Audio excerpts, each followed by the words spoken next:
በወልድ ወመንፈስ ቅዱስ አሐዱ አምላክ አሜን። ስንክሳር ዘወርኀ መስከረም።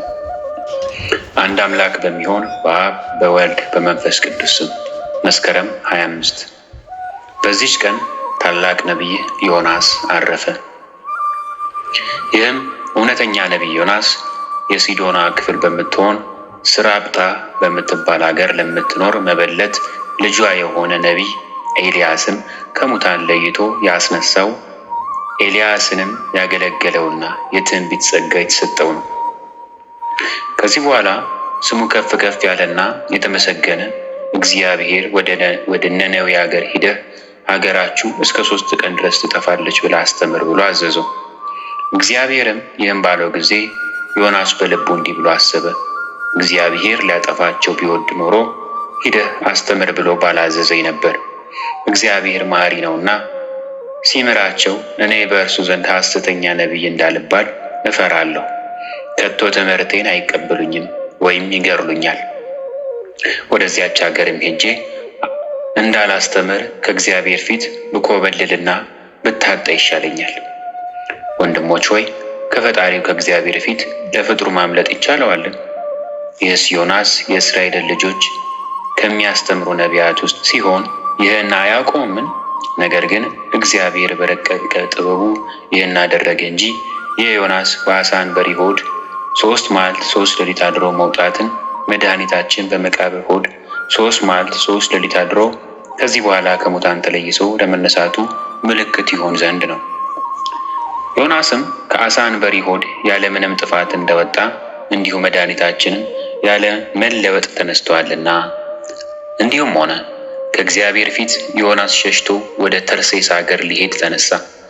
ወደ ኢዮጵያ አገርም ወርዶ ወደ ተርሴስ አገር የሚሄድ መርከብን አግኝቶ በገንዘቡ መርከብን ተከራየ።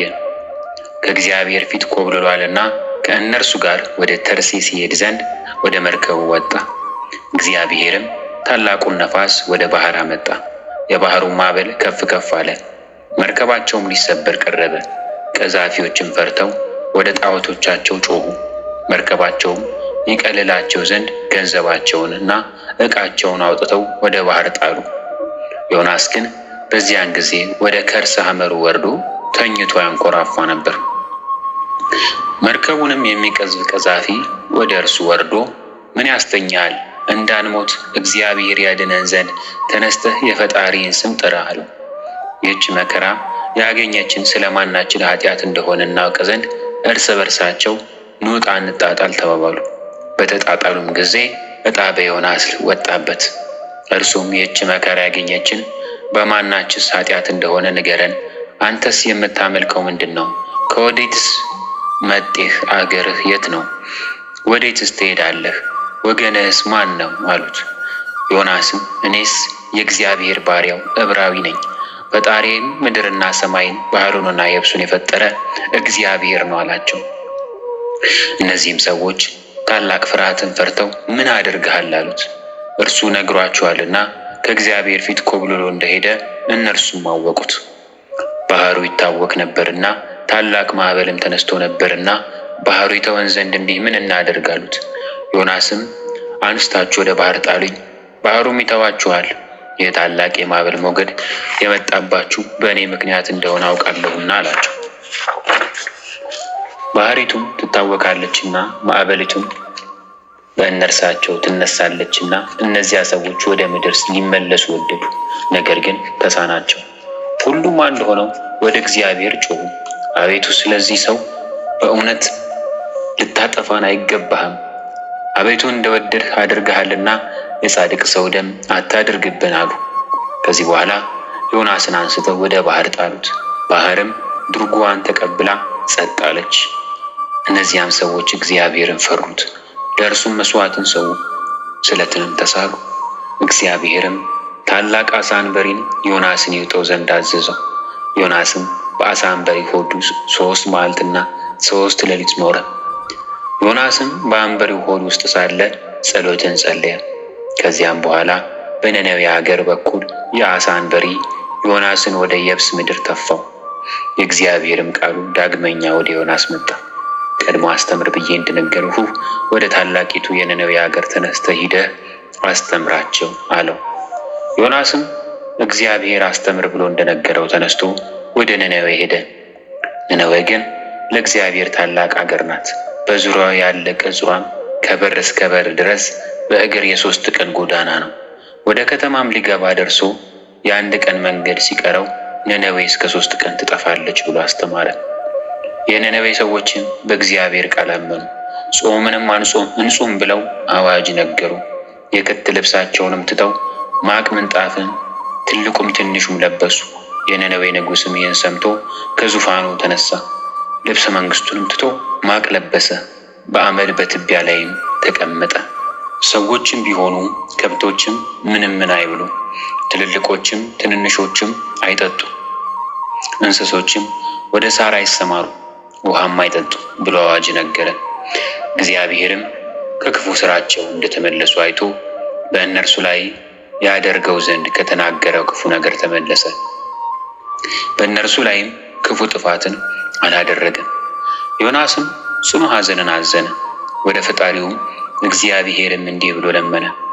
ጥንቱን በአገሬ ሳለሁ እንዲህ ብዬ የተናገርኩት አይደለሁምን? አንተ ይቅር ባይ እና ሩህሩህም ከመዓት የራቅ ቸርነትህም የበዛ እውነተኛ የሆንክ ክፉ ነገርን ከማምጣት እንደምትመለስ አውቃለሁ። ስለዚህ ከአንተ ኮብልዬ ወደ ተርሴስ ሄድሁ። ነቢየ ሐሰት እየተባልኩ ከመኖሩ ሞት ይሻለኛልና አቤቱ አሁን ነፍሴን ከሥጋዬ ለያት አለ። እግዚአብሔርም ዮናስን በዚህ ነገር አንተ እጅግ ታዝናለህን? አለው። እርሱም አዎ አዝናለሁ አለ። ከዚህም በኋላ ዮናስ ከከተማ ወጥቶ በከተማው ውጭ ተቀመጠ። ጎጆም ለራሱ ሠራ። በአገር ላይ የሚደረገውንም ነገር እስኪያይ ድረስ ከጥላዋ ስር ተቀመጠ። ይበቅል ዘንድ በዮናስ ራስ ላይ ይሸፍነው ዘንድ እግዚአብሔር ቅልን አዘዘ። ቅሉም በዚያ ጊዜ በቅሎ የዮናስን ራስ የፀሐይ ትኩሳት እንዳያሳምመው በዮናስ ራስ ላይ ሸፈነው። ዮናስም በቅሊቱ መብቀል ታላቅ ደስታ አደረገ። እግዚአብሔርም በማግስቱ ትሉን ይምጣ ቅሉንም ይምጣ ብሎ አዘዘ። ቅሊቱንም ቆርጣት፣ እርሷም ደረቀች። እግዚአብሔርም ፀሐይ በወጣ ጊዜ የሚያቃጥል ሐሩር ያለበት ነፋስ ይምጣ ብሎ ዳግመኛ አዘዘ። ነፋሱም መጥቶ የዮናስን ራስ አሳመመው። እርሱም አእምሮውን እስከ ማጣት ደርሶ በልቦናውም ተበሳጭቶ ከመኖር ሞት ይሻለኛል አለ። እግዚአብሔርም ዮናስን በቅሊቱ መድረቅ እጅግ አዘንክን አለው። እርሱም አዎን ልሙት እስከ ማለት ደርሼ አዘንኩ አለ። እግዚአብሔርም አንተስ በአንድ ሌሊት በቅላ በአንድ ሌሊት ለደረቀች ውሃ ላላጠጣሃት ላልደከምክባት ቅል ታዝናለህ?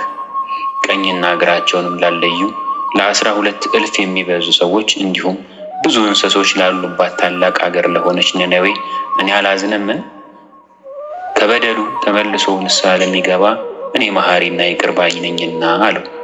ከዚህም በኋላ ዮናስ ተነስቶ ወደ አገሩ ተመልሶ በሰላም አረፈ። መላው ዕድሜውንም 170 ነው። ለእግዚአብሔር ምስጋና ይሁን፣ እኛንም በጸሎቱ ይማረን፣ በረከቱም ከእኛ ጋር ትኑር ለዘላለሙ አሜን።